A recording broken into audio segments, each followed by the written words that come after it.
আসসালামু আলাইকুম। যে কোনো একটা কাজ করতে হইলে যত্ন সহকারে কাজ করবা, কারণ কাজটা আপনার এই কাজের উপরে নির্ভরশীল করে আপনি পরবর্তী কাজ মনোযোগ করেন যে ওই কাজই শেষ কাজ, এরপরে আর কাজ করানো লাগতো না, তাইলে ঠিক আছে। মনে যে লাখান লাখান কাজ হয়ে গেলাই। আমরা প্রায় সময় ভুল করি কিতা, একটা আজুরা আমরা 20,000-এর জায়গা 15,000 রাখিলাই, তো 15,000 আজুরা রাখিয়া পরে দেখা যায় যে সব কিছু মিললে খুশে না, পরে লাগাইলে কাজও মনে যেতে পারে।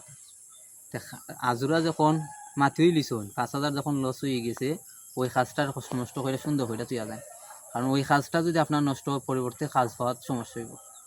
আর যারা যারা কাজ করায় তারার উদ্দেশ্যে একটা কথা হয় যে কাজটা দেওয়ার আগে যাচাই বাছাই কইরা এই কাজটা তার দ্বারা হইব কি না, মানুষের কাজটা সুন্দর করব কি না। যখন 20,000 টাকার কাজ আপনি 10,000 টাকা করাই নিলা, তাইলে তো আর কাজের সৌন্দর্য খুঁজা পাইতা না। কাজ দেওয়ার আগে চিন্তা ভাবনা করবা যে আজুরা যে আমি কমাইয়া দিতাম, ওই আজুরা ওই মানুষটা সব কিছু মিলাইয়া কাজটা আমার সুন্দর করতে পারবো নি। আর দেওয়ার পরে 20,000 টাকার কাজ 10,000 দিলা, পরে মিস্ত্রির লগে গেটি করলা, আপনি তো 10,000 20,000 টাকার কাজ 10,000 টাকায় দিছই নি লাভ করবার লাগে, তো লাভ হইলে আবার সুন্দর কাজ পাইবা কিলা খান, ওই জিনিসগুলো মাথাত রাখবা।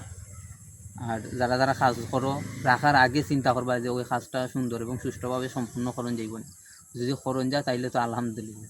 আর যেতটুকু পারেন আপনার মানসম্মত যে আজুরা আছে আজুরাটা লওয়ার চেষ্টা করবা, তাইলে কাজ করতেও ভালো লাগবো, একবারে কাজ দুইবার করলেও সমস্যা হইতো না। আলহামদুলিল্লাহ।